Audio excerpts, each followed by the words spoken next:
Disclaimer, इस video में दिखाई गई कहानी और पात्र पूरी तरह काल्पनिक है। इसका उद्देश्य केवल मनोरंजन करना है। किसी भी व्यक्ति, स्थान या घटना से इसका कोई संबंध नहीं है। अगर आपको डरावनी दृश्य पसंद नहीं है तो कृपया सावधानी से देखें। बरगद में भूत का साया। एक घने जंगल के किनारे एक छोटा सा गांव था।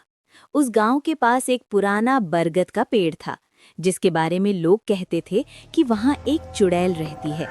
उसका नाम था चंद्रकला। गांव वाले उससे डरते थे, क्योंकि रात होते ही पेड़ के पास से अजीब सी हंसी सुनाई देती थी। हा हा हा। लेकिन सच कुछ और था। उसी जंगल में एक शरारती लेकिन समझदार बंदर रहता था।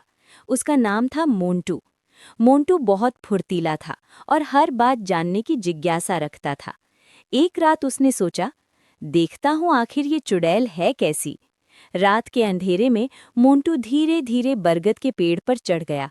वहां उसने देखा चुड़ैल चंद्रकला बैठी रो रही थी। मोंटू चौंक गया। अरे, चुड़ैल भी रोती है? वो पास गया और बोला, तुम लोगों को डराती क्यों हो?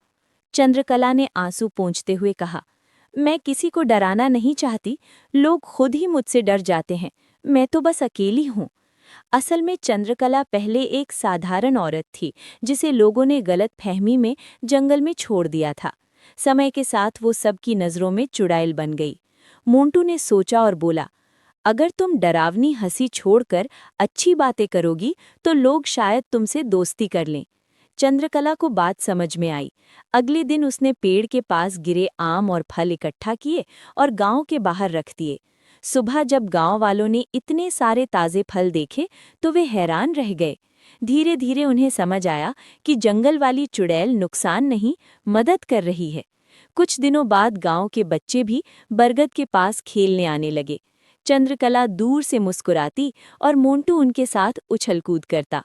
अब उस बरगद के पेड़ से डरावनी हंसी नहीं, बल्कि खुशियों की आवाजें आने लगीं। और मोंटू, वो गर्व से कहता, कभी-कभी डर के पीछे बस अकेलापन छिपा होता है।